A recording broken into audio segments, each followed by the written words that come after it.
তারা মুসলমান হয়ে আপনাকে ধন্য করেছে মনে করে। বলুন, তোমরা মুসলমান হয়ে আমাকে ধন্য করেছ মনে করো না, বরং আল্লাহ ঈমানের পথে পরিচালিত করে তোমাদেরকে ধন্য করেছেন যদি তোমরা সত্যনিষ্ঠ হয়ে থাকো। তাহলে এখানে 17 নম্বর আয়াতে আমরা দেখি যে দ্বিতীয় যে কারণটা এখানে বলা হচ্ছে সেটা যে তারা কেন নিজেদেরকে ঈমানদার বলে ক্লেইম করছে, দাবি করছে, তার কারণ হচ্ছে তারা রাসূল সাল্লাল্লাহু আলাইহি ইসলামকে দেখাতে চায় যে তারা ঈমান গ্রহণ করে রাসূল সাল্লাল্লাহু আলাইহি ইসলামকে একটা ফেভার করছে এখানে।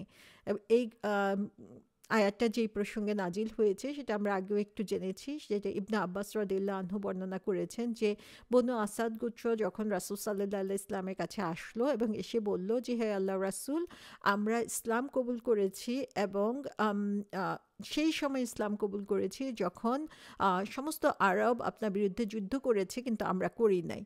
তখন রাসূল সাল্লাল্লাহু আলাইহি সাল্লাম তাদেরকে বললেন যে তিনি বললেন যে তাদের খুব কমই আন্ডারস্ট্যান্ডিং আছে, তাদের বুঝ খুব কম রয়েছে এবং শয়তান তাদের জিহ্বাকে কন্ট্রোল করছে, এবং ঠিক সেই সময় এই আয়াতটা নাজিল হয়। তাহলে এখান থেকে আমরা দেখছি তারা যেই জিনিসটা ক্লেম করছে, যে তারা মেনশন করছে, তারা বলছে যে আমরা ইসলাম অ্যাকসেপ্ট করেছি এবং এটা যেন তাদের একটা অধিকার, যে ইসলাম অ্যাকসেপ্ট করেছে, এখন রাসূল সাল্লাল্লাহু আলাইহি ইসলামের উপর তাদের অধিকার রয়েছে যে তিনি তাদেরকে এখন সাপোর্ট দিবেন, তারা যে খরার মধ্যে রয়েছে, দারিদ্র্যের মধ্যে রয়েছে, তাদেরকে আর্থিকভাবে তাদেরকে সাহায্য করবে, কারণ এটা তাদের অধিকার। তো এখানে আল্লাহ সুবহানাহু ওয়া তাআলা ক্লিয়ারলি বলে দিচ্ছেন। আমরা এখানে দেখি যে বনু আসাদ গোত্রের লোক রাসূল সাল্লাল্লাহু আলাইহি ইসলামের সামনে এসে বলেছেন, রাসূল সাল্লাল্লাহু আলাইহি ইসলাম কিছু বলার চেয়ে আল্লাহ সুবহানাহু ওয়া তাআলা রাসূল সাল্লাল্লাহু আলাইহি ইসলামের পক্ষে তাদেরকে জানিয়ে দিচ্ছেন যে তারা যেই ফেভারের কথা বলছে তাদেরকে বলে দেওয়ার জন্য যে বরং তারা যে ইসলাম কবুল করতে পেরেছে সেটা তাদের জন্য আল্লাহ সুবহানাহু ওয়া তাআলার পক্ষ থেকে একটা বড় ফেভার। সো আল্লাহ সুবহানাহু ওয়া তাআলা তাদের যে ইগনোরেন্স, সেই ইগনোরেন্সকে এখানে প্রকাশ করে দিয়েছেন যে এটা তাদের এটা মনে করার কোনো সুযোগ নাই যে তারা রাসূল সাল্লাল্লাহু আলাইহি ইসলামের অথবা দ্বীনের কোনো উপকার করছে। ইনফ্যাক্ট এই উপকারটা করা হচ্ছে তাদের জন্য। সো এখানে ইয়ামুন্নুনা কথাটা বলা হচ্ছে। সো ইয়ামুন্নুনা শব্দটা দিয়ে আমরা দেখি যে যেটা অর্থ হচ্ছে যে কাউকে তার যেই উপকার সেটা শো করা, বা কাউকে আমি একটা উপকার করলাম সেটা বলে বেড়ানো, সেটা আল্লাহ সুবহানাহু ওয়া তাআলা এখানে বলছেন যে ইয়ামুন্নুনা আলাইকা আন আসলামু, যে তারা কি করছে, তারা তোমার উপরে ইসলাম গ্রহণ করাটাকে তাদের একটা ফেভার বলে ঘোষণা করছে। তো আল্লাহ সুবহানাহু ওয়া তাআলা এখানে বলছেন যে তাদের যে ইয়ামুন্নুনা, সেই যে কাউকে নিজের ফেভার বা উপকার সম্পর্কে স্মরণ করিয়ে দেয়া, এরকম একটা কাজ সে করছে। বরং তুমি যে ঈমান গ্রহণ করার সুযোগ পেয়েছো এটাই হচ্ছে তোমার জন্য আল্লাহ সুবহানাহু ওয়া তাআলার একটা ফেভার। এবং তারা কি বলল, তারা বলল যে যখন অন্যরা যুদ্ধ করেছে আমরা করি নাই, মানে তারা তাদের গ্রেটনেসটাকে এখানে তুলে ধরছে। সো রাসূল সাল্লাল্লাহু আলাইহি ইসলাম এখন তাদেরকে ধন্যবাদ দেওয়া উচিত বা তাদের প্রতি শুকরিয়া জ্ঞাপন করা উচিত। এবং এখানে ইয়ামুন্নুনা আলাইকা বলা হচ্ছে যে তোমার প্রতি, তোমাকে দেখাচ্ছে বা তোমার প্রতি বুঝাচ্ছে যে তারা তোমার বড় একটা উপকার করে ফেলেছে। কিন্তু এই উপকারটা আসলে রাসূল সাল্লাল্লাহু আলাইহি ইসলামের না, এটাতে রাসূল সাল্লাল্লাহু আলাইহি ইসলামের কোনো ক্ষতি বৃদ্ধি হচ্ছে না, বরং এই উপকারটা হচ্ছে তাদের নিজেদের জন্য। যেমন আল্লাহ সুবহানাহু ওয়া তাআলা এরপরে বলছেন কুল্লা তামুন্নু আলাইয়া ইসলামাকুম, যে তারা যে ইসলাম গ্রহণ করেছে সেই ইসলাম হচ্ছে তাদের উপরে একটা ফেভার। সো এটা হচ্ছে আল্লাহ সুবহানাহু ওয়া তাআলা এখানে তাদেরকে এটা বুঝাচ্ছেন যে ইসলাম কবুল করার মতো সুযোগ আসা বা ইসলামের পথে আসাটাই হচ্ছে অনেক বড় একটা উপকার, যেটা হচ্ছে আমি ইচ্ছা করলেই পেতে পারি না।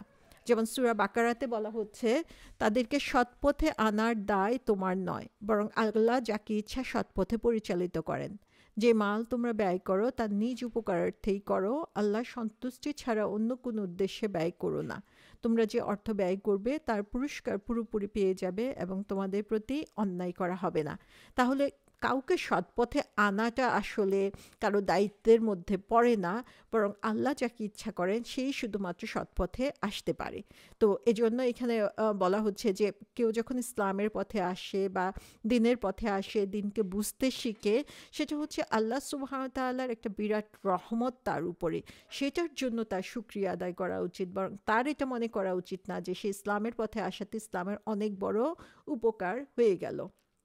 সো এখানে ইসলামের যে নেচার সেটা আমরা দেখতে পাচ্ছি, এবং এই নেচার বর্ণনা করার পরে এই বেদুইনদের প্রশ্নের জবাব দিতে যেয়ে আল্লাহ সুবহানাহু ওয়া তাআলা এখানে যে জিনিসটা তুলে ধরেছেন সেটা হচ্ছে যে আমরা যতটুকু ইসলামকে ফলো করতে পারছি, ইসলামের কথা জানতে পারছি, সেটা হচ্ছে আল্লাহর পক্ষ থেকে আমাদের জন্য একটা বিশেষ রহমত।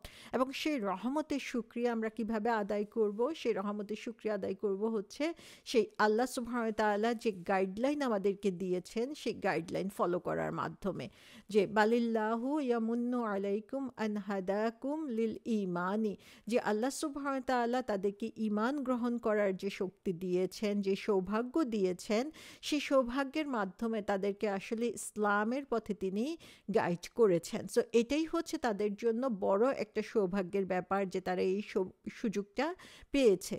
সূরা ইব্রাহিমে আল্লাহ সুবহানাহু ওয়া তাআলা বলেছেন, আমি সব পয়গম্বরকেই তাদের স্বজাতির ভাষাভাষী করেই প্রেরণ করেছি যাতে তাদেরকে পরিষ্কার বুঝাতে পারে। অতঃপর আল্লাহ যাকে ইচ্ছা পথভ্রষ্ট করেন এবং যাকে ইচ্ছা সৎপথ প্রদর্শন করেন, তিনি পরাক্রান্ত প্রজ্ঞাময়। এই যে আল্লাহ সুবহানাহু ওয়া তাআলা এই কথাটা বলেছেন যে যাকে ইচ্ছা তিনি পথভ্রষ্ট করেন এবং যাকে ইচ্ছা সৎপথ প্রদর্শন করেন, এটার ব্যাপারে আমাদের আসলে সবসময় কেয়ারফুল থাকতে হবে যে এই মুহূর্তে আমরা ইসলামের পথে আছি, তার মানে এই না যে ইসলামের পথে আমি সারাক্ষণ থাকতে পারবো। আমাদের মৃত্যু যাতে ইসলামের পথে হয়, আমরা যাতে ঈমানের সাথে মৃত্যুবরণ করতে পারি, সেটার জন্য আমাদেরকে দোয়া করতে আল্লাহ সুবহানাহু ওয়া তাআলা শিখিয়ে দিয়েছেন, রাসূল সাল্লাল্লাহু আলাইহি ওয়াসাল্লাম শিখিয়ে দিয়েছেন। সো আমাদেরকে যে জিনিসটা মনে রাখতে হবে সেটা হচ্ছে আল্লাহ সুবহানাহু ওয়া তাআলা প্রতিনিয়ত আমাদেরকে যেই ব্লেসিংসগুলো দিয়ে গিয়েছেন, সেই ব্লেসিংসগুলো মনে করে আল্লাহর সামনে আমাদেরকে নিজেকে বিনয়ী করে তুলতে হবে। এবং আমাদেরকে মনে রাখতে হবে যে গাইডেন্স শুধুমাত্র আল্লাহর পক্ষ থেকে আসে। আজকে আমি যে সুযোগটা পেয়েছি, সেই সুযোগটা আমি কিভাবে টিকিয়ে রাখবো? সেই সুযোগটা টিকিয়ে রাখার উপায় হচ্ছে যে এই গাইডেন্সের পথে আমি যাতে আরও টিকে থাকতে পারি, আরও কন্টিনিউয়াসলি কাজ করে যেতে পারি, সেটা আমাকে চেষ্টা করতে হবে। যে এই যে কিছুমাত্র বিন্দুমাত্র তারা সরে যায় না, সেটার জন্য আমাদেরকে চেষ্টা করতে হবে। কারণ গাইডেন্স পাওয়াটা যেমন আল্লাহর রহমত, তেমনি এই পথে টিকে থাকাটাও আল্লাহর রহমত। সো টিকে থাকার জন্য আমাকে স্ট্রাগল করতে হবে। সো আল্লাহ সুবহানাহু ওয়া তাআলা এই পুরো আয়াতটা দিয়ে যেটা বুঝাচ্ছেন সেটা হচ্ছে যে আমরা যদি সিনসিয়ার হই, তাহলে সেটা আমাদেরকে মুখে বলে, বড় বড় কথা বলে প্রকাশ করার দরকার নাই। আল্লাহ সুবহানাহু ওয়া তাআলা আমার কাজ দিয়ে, আমার অন্তর থেকেই সেটা তিনি জানতে পারেন। এবং এইখানে এই আয়াতের মধ্যে এসে আমরা আবার দেখি আল্লাহ সুবহানাহু ওয়া তাআলা শেষের দিকে বলছেন, ইন কুনতুম সাদিকিন, তারাই হচ্ছে সত্যবাদী, তারাই হচ্ছে সত্যনিষ্ঠ, তারাই হচ্ছে অনেস্ট, তারাই হচ্ছে বিশ্বাসী। তাহলে আল্লাহ সুবহানাহু ওয়া তাআলা বলে দিচ্ছেন যে যারা হচ্ছে মুখে জাহির করার চেয়ে তাদের কাজে প্রমাণ করে, তাদের অন্তরকে পরিশুদ্ধ করে এবং সেটাই বাইরে বিচ্ছুরিত হয়, সেটাই হচ্ছে সাদেকুনের বৈশিষ্ট্য, সেটাই হচ্ছে সত্যবাদীর বৈশিষ্ট্য। সো আমরা যখন আল্লাহর সন্তুষ্টির জন্য আল্লাহর পথে কাজ করব, মানুষকে দেখানোর জন্য না বা নিজের বড়ত্ব প্রকাশ করার জন্য না, তখন আল্লাহ সুবহানাহু ওয়া তাআলা সেটাকে অ্যাকসেপ্ট করে নেবেন এবং মানুষের মনে আমাদেরকে সম্মানিত করবেন। সো এটা আমাদেরকে ওইটা অর্জন করার জন্য আমাদেরকে চেষ্টা করতে হবে না, বরং আমরা ইখলাসের সাথে আল্লাহর পথে কাজ করলে আল্লাহ এমনিতেই মানুষের চোখে আমাদেরকে সম্মানিত করে দিবেন। আর আমরা যখন সত্যবাদী হব না, আমাদের কথা এবং কাজের মধ্যে যখন মিল থাকবে না, তখন আল্লাহর কাছে আমরা মুনাফিক হিসেবে প্রমাণিত হব, দুনিয়ার মানুষের কাছে আমরা নিকৃষ্ট প্রমাণিত হব, দুনিয়ার মানুষের বিশ্বাসযোগ্যতা আমরা কখনোই পাবো না। তাহলে এই সাদিকুন হওয়ার, সত্যবাদী হওয়ার উপায় হচ্ছে কথা এবং কাজের মধ্যে সামঞ্জস্য। সো আমরা যা কিছুই আল্লাহ সুবহানাহু ওয়া তাআলার কাছে পাচ্ছি, এটা আল্লাহর পক্ষ থেকে বিরাট রহমত মনে করতে হবে। আই ডোন্ট ডিজার্ভ ইট, যে আমি এটা ডিজার্ভ করি সেজন্য আমি পাচ্ছি, সেটা না, বরং আল্লাহর রহমত আছে দেখিয়ে আমি এটা পাচ্ছি। এবং আল্লাহর কাছে সর্বক্ষণ আমাদেরকে শুকরিয়া আদায় করতে হবে, আমাদেরকে এই সুযোগ সবটুকু দেওয়ার জন্য। এবং যখন আমরা কোনো মানুষের ক্ষতি করার জন্য চেষ্টা করি, এর আগের আয়াতগুলোতে যেমন বলা হয়েছে যে কারো বিরুদ্ধে গোয়েন্দাগিরি করা, কারো খুঁত খুঁজে বের করার চেষ্টা করা, কারো গীবত করা, তো এই কাজগুলোর মাধ্যমে অ্যাকচুয়ালি আমি আমাকে এফেক্টেড করছি, আমাকে ক্ষতিগ্রস্ত করছি, আমার ঈমানকে আমি নষ্ট করে দিচ্ছি। সো যতক্ষণ পর্যন্ত আমি সত্যবাদী হব, আমার কথা এবং কাজের মধ্যে মিল থাকবে, ততক্ষণ পর্যন্ত আল্লাহ সুবহানাহু ওয়া তাআলা আমাকে ঈমানের পথে গাইড করবেন। একজন সত্যবাদী আল্লাহর কাছে সত্যবাদী থাকবে, তার নিজের কাছে সত্যবাদী থাকবে, তার আশেপাশে যারা রয়েছে তাদের কাছে সে সত্যবাদী হবে। সো ইসলাম হচ্ছে আমাদের জন্য একটা প্রিভিলেজ। আমরা যে ইসলামের পথে আসতে পেরেছি সেটা আল্লাহর পক্ষ থেকে একটা বড় নিয়ামত। এখন সেটাকে অ্যাকসেপ্ট করতে হবে আমাদের হার্ট দিয়ে, এবং সেই অ্যাকসেপ্টেন্সটা আমরা শো করতে হবে আমাদের গাইডেন্সের পথে কাজ করে। রাসূল সাল্লাল্লাহু আলাইহি ওয়াসাল্লাম বলেছেন যে তোমাকে অবশ্যই সত্যবাদী হতে হবে, কারণ সত্যবাদিতা হচ্ছে তাকওয়ার পথ গাইড করে, এবং তাকওয়া গাইড করে হচ্ছে জান্নাতের পথে। আবার আমরা দেখি আয়েশা রাদিয়াল্লাহু আনহা বর্ণনা করেছেন যে রাসূল সাল্লাল্লাহু আলাইহি ওয়াসাল্লাম বলেছেন, আয়েশা রাদিয়াল্লাহু আনহা বর্ণনা করেছেন রাসূল সাল্লাল্লাহু আলাইহি ওয়াসাল্লাম সম্পর্কে যে আল্লাহর রাসূল সাল্লাল্লাহু আলাইহি ওয়াসাল্লামের কাছে ডিসঅনেস্টির চেয়ে খারাপ বা হেটফুল কাজ আর কোনো কিছু ছিল না, যেটা রাসূল সাল্লাল্লাহু আলাইহি ওয়াসাল্লাম খুবই ঘৃণা করতেন। যখন কেউ রাসূল সাল্লাল্লাহু আলাইহি ওয়াসাল্লামের উপস্থিতিতে মিথ্যা কথা বলতো, আল্লাহ রাসূল সাল্লাল্লাহু আলাইহি ওয়াসাল্লাম ততক্ষণ পর্যন্ত সন্তুষ্ট হতেন না যতক্ষণ না তিনি জানতেন যে সে অনুতপ্ত হয়েছে। সো আল্লাহ রাসূল সাল্লাল্লাহু আলাইহি ওয়াসাল্লাম এত বেশি এটাকে ঘৃণা করতেন। উমর বিন খাত্তাব রাদিয়াল্লাহু আনহু থেকে বর্ণিত যে the best deeds are to fulfil the obligations of Allah. সবচেয়ে উত্তম কাজ হচ্ছে আল্লাহ যে কাজগুলো আমাদেরকে করতে বলেছেন সেগুলো করা, আল্লাহ সুবহানাহু ওয়া তাআলা যে কাজগুলো নিষেধ করেছেন সেগুলো থেকে বিরত থাকা, এবং আল্লাহর সামনে অনেস্ট ইন্টেনশন থাকা। সো এখানেও সত্যবাদিতার বিশেষ গুরুত্ব আমরা দেখতে পাচ্ছি। একবার রাসূল সাল্লাল্লাহু আলাইহি ওয়াসাল্লামকে বলা হলো যে কোন ধরনের লোক হচ্ছে উত্তম, তখন রাসূল সাল্লাল্লাহু আলাইহি ওয়াসাল্লাম বললেন যে যারা হচ্ছে অন্তরে পরিষ্কার এবং কথায় সত্যবাদী। তখন তারা বলল যে আমরা তো বুঝতেই পারছি যে সত্যবাদী যারা কথায় তারা কারা, কিন্তু পিওর হার্ট কিভাবে বুঝবো? তখন রাসূল সাল্লাল্লাহু আলাইহি ওয়াসাল্লাম বললেন যে হার্ট হচ্ছে আল্লাহকে ভয় করে এবং পরিষ্কার, এবং যেখানে কোনো ধরনের গুনাহ নেই, এবং সেখানে মানুষের প্রতি কে ক্ষতি করার বা মানুষের প্রতি কোনো ধরনের জেলাসি এ ধরনের বা হিংসা বিদ্বেষ তার মধ্যে নেই। তো এখানে আমরা দেখি যে ট্রুথফুলনেস বা সত্যবাদিতা হচ্ছে খুবই পছন্দনীয় একটি কাজ আল্লাহ সুবহানাহু ওয়া তাআলা এবং রাসূল সাল্লাল্লাহু আলাইহি ওয়াসাল্লামের কাছে। এবং এই সত্যবাদিতা ইমাম গাজ্জালী রাহমাতুল্লাহ আলাইহি বলেছেন যে একজন মানুষের অনেস্টি ইনক্লুড করে হচ্ছে তার কথা, তার কাজ এবং ইন্টেনশনে সত্যবাদিতা। সো এগুলোর মাধ্যমেই আমরা আল্লাহর কাছে নিজেকে অনেস্ট হিসাবে প্রকাশ করতে পারবো। আবার আরেকটা হাদিসে রয়েছে যে কোনো আল্লাহর বান্দার ঈমান ততক্ষণ পর্যন্ত প্রতিষ্ঠিত হয় না যতক্ষণ পর্যন্ত না তার অন্তর আপরাইট থাকে, অন্তর সঠিক পথে থাকে। তার অন্তর ততক্ষণ পর্যন্ত সঠিক পথে থাকবে না যতক্ষণ পর্যন্ত না তার জিহ্বা হচ্ছে সঠিক পথে পরিচালিত হবে।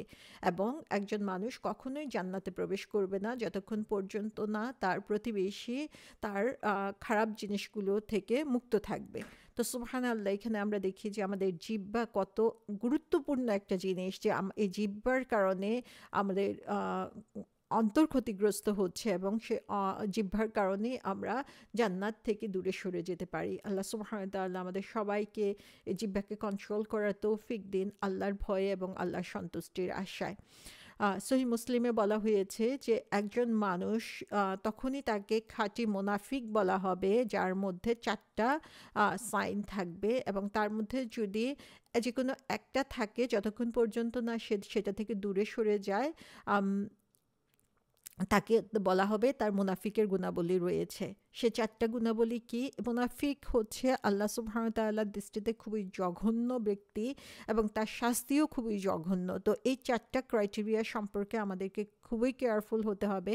একটা হচ্ছে যখন সে কথা বলে মিথ্যা বলে, যখন সে কোনো ওয়াদা করে, কারোর সাথে কোনো ধরনের প্রমিস করে সেটা সে ভঙ্গ করে, যখন কারোর সাথে কোনো ধরনের শপথ করে সেটাকে অথবা কোনো ধরনের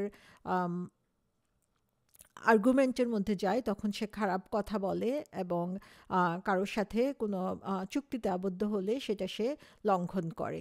তো এই ব্যাপারগুলো আমাদেরকে খেয়াল রাখতে হবে। খুবই ছোটোখাটো জিনিস মনে হয়, কিন্তু এর মাধ্যমে আমাদের মধ্যে মুনাফিকের ক্রাইটেরিয়া চলে আসতে পারে। আল্লাহ সুবহানাহু ওয়া তাআলা কোরআনে বলেছেন, O you who have believed fear Allah and be with the truthful. যে ইমানদারদেরকে আল্লাহ সুবহানাহু ওয়া তাআলা উদ্দেশ্য করে বলছেন, আল্লাহকে ভয় করো এবং যারা হচ্ছে সত্যবাদী তাদের সাথে থাকো।